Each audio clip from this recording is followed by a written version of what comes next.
it's so easy to participate in. All we have to do to gossip is talk about our own experiences with someone. When we add malicious gossip, we are not afraid of rejection because we already know our audience supports our stories. We are comfortable sharing anything and everything about the subject of gossip, and this gives us a sense of satisfaction and inclusion. Despite this thrill garnered from gossip, we can't deny that gossip hurts its subjects. It causes animosity between the people about whom we gossip and the people to whom we gossip. Gossip that gets around to many people can damage the subject's relationships with their family and friends. At parties or dances especially, things may be misperceived for situations involving alcohol, drugs, or sexual intercourse. When we spread these things with uncertain credibility, we cause suffering for other people without reason, and this is wrong. A paper by Ernst Westescott from Alfred University explains that in a situation involving negative gossip, we are ethically responsible for knowing whether the gossip is true or not. See, the problem with parties and dances is there's a dangerous place where rumors begin. Although we may not personally have a story to share about the person, we may have heard things about them second, third, or fourth hand, and we are comfortable sharing these stories so that we can add to the discussion. Unfortunately, this causes suffering and is wrong. We all recognize who the gossips are in our families, school, communities, and other public places. That means when we are gossips, people recognize us too. Gossip ruins our reputations and hurts our relationships with everyone around us. In the Bible, Romans 1:29, it is said, "They have become filled with every kind of wickedness, evil, greed, and depravity. They are full of envy, murder, strife, deceit, and malice." They are gossips. The very real assumption is that if someone gossips about us to others, they probably gossip. When someone gossips about others to us, they probably gossip about us to others. Why would we ever trust someone with this kind of a history of betrayal? And once we've asked ourselves this, we must ask ourselves, why would we want to be the person with a history of gossiping? Additionally, if we gossip too frequently or talk about others all the time, people will begin to think of us as shallow and they'll begin to distrust us. And this will lead them to shut us out of their lives. If all we know how to do is talk about what we've seen others do, it's a sure sign that we don't have much to do. So what can we do to stop ourselves? There are actually a lot of things we can do to preserve our reputations and those of others in the face of gossip. Just when we're listening to malicious gossip, there are several routes we can take to prevent it. Journalist Rebecca Watson, in her article, Gossip and How to Prevent It, would have us leave the conversation or change the subject. And while we should preserve our own reputations, if we want to help others, we must go a little further. The kindest and most ethical thing to do when listening to malicious gossip is to input positive things to the discussion about the person, even refuting some of the less kind things said about them. This will often end a discussion without the use of awkward stock phrases such as, "I don't feel comfortable talking about this." These phrases are awkward in a conversation and are hard to work into normal conversation, and they usually don't help. By taking a more subtle route and showing the audience that we are friends with the subject of the gossip, rather than simply telling them that we don't like hearing negativity about the person, we create a much faster shift in the conversation. So now what? Now, it is time to make a change in our behavior. I am personally trying every day to pull away from gossip, and I challenge everyone here to do the same.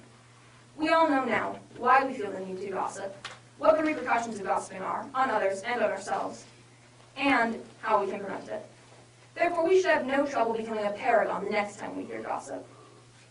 Ben Franklin once said, "I resolve to speak ill of no man whatever, not even in a matter of truth, but rather, by some means, excuse the fault I hear charged upon others, and upon proper occasion, speak all the good I know of everybody."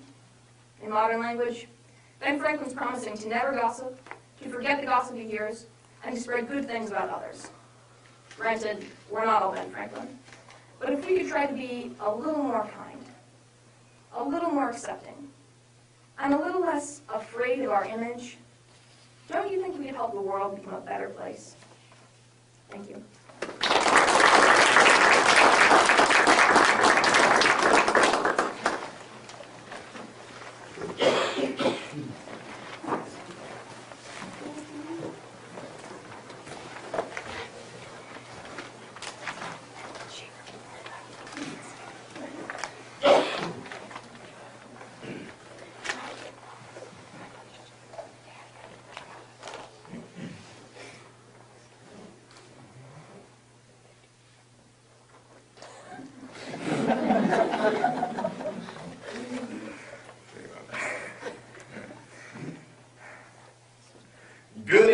I'm Brett Stair, and this is a really special report from Jocks News, where we encourage you to take the news like a man.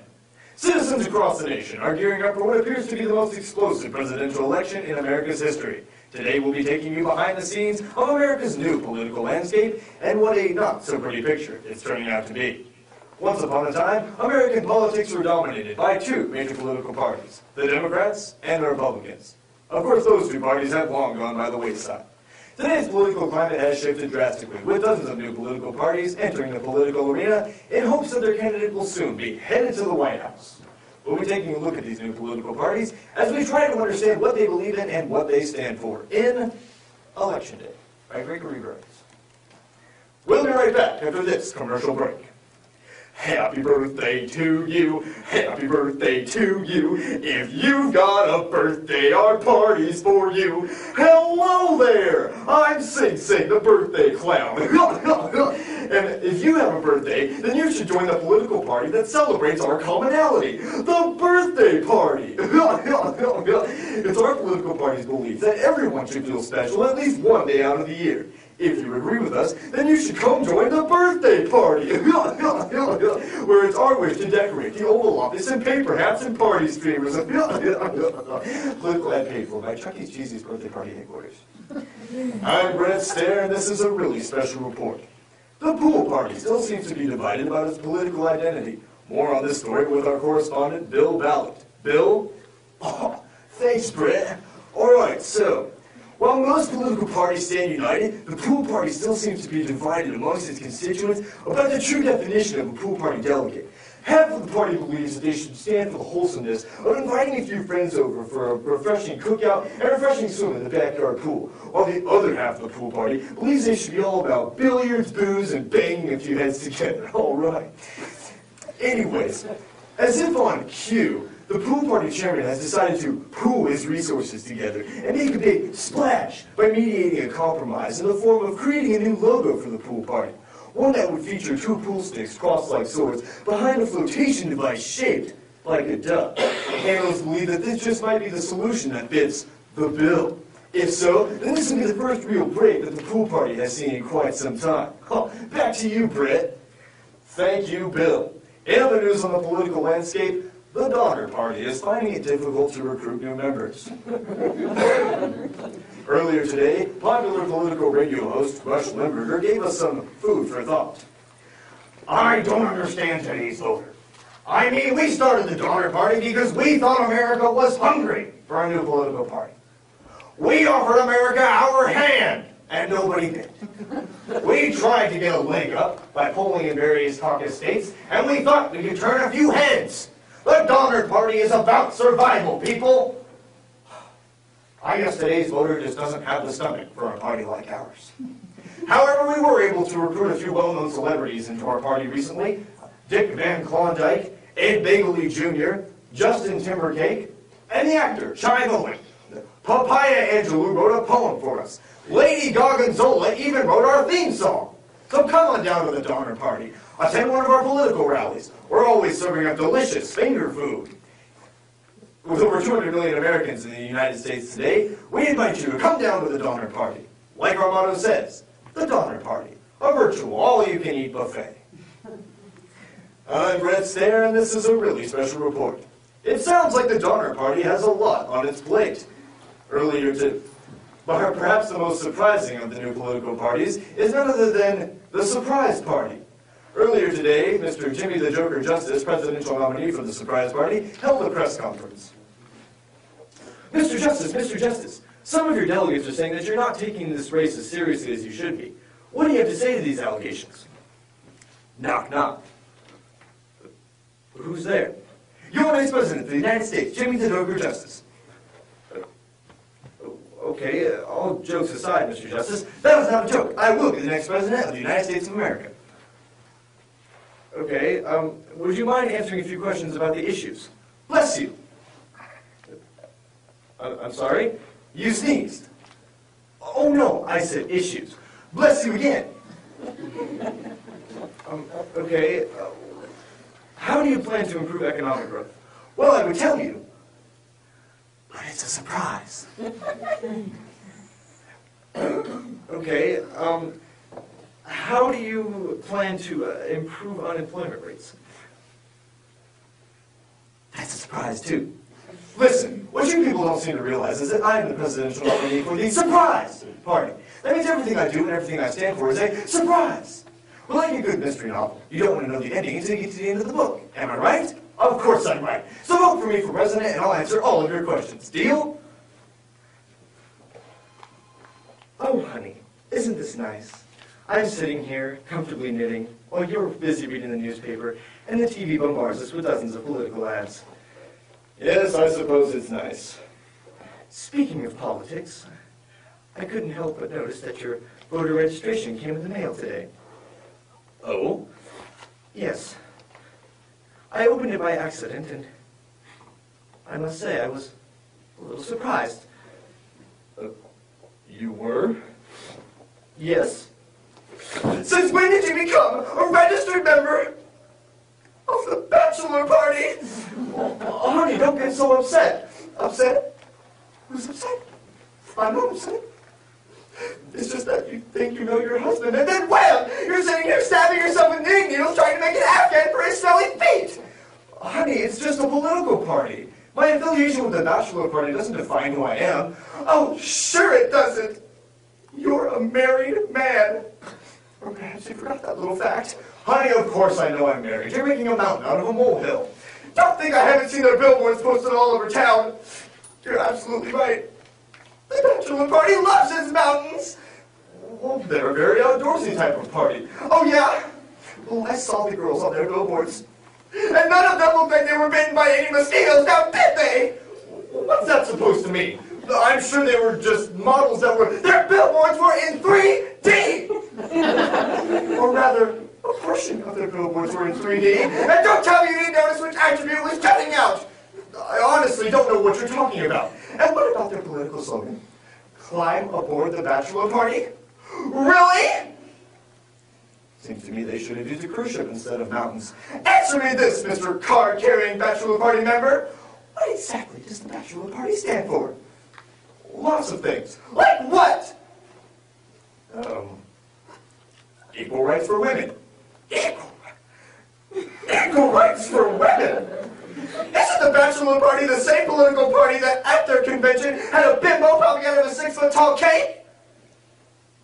Well, yes, but isn't the bachelor party the same political party that for their symbol has a beer cake shaped like an hourglass topped with 2 fried eggs and a pair of red ruby lips that would only be shown in a Rocky Horror Picture Film? I thought it was whimsical.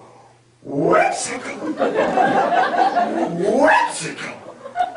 Well, I strongly suggest that you reconsider your membership of the bachelor party, or you might just find yourself single again, mister. And then you would fit the targeted demographic perfectly, because you would indeed be a bachelor! That's all the time we have for today's really special report. However, tune in tomorrow when we discuss the other spectrum of political parties entering the race. We'll take a look at the Beach Party, founded by Frankie Avalon and Gidget. We'll even have an interview with their presidential nominee, the Big Kahuna, and find out why Hollywood is willing to spend hundreds of millions of dollars on 2 new political parties, the Cast Party and the Costume Party. Until then, I'm Brett Stair with Jocks News, where you should always take the news like a man.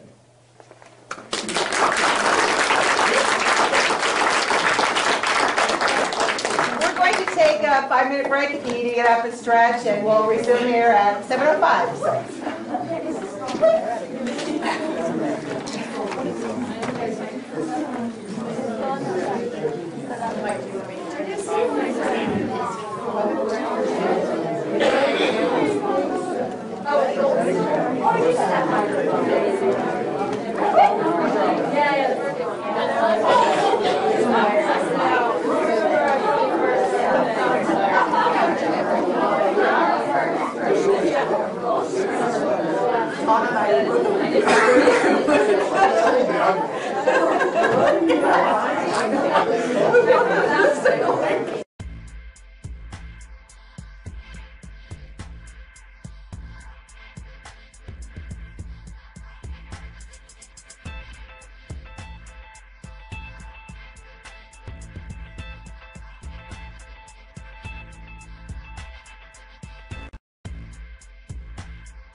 And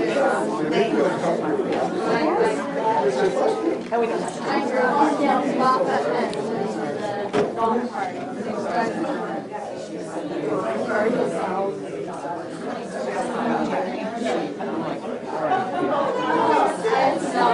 to.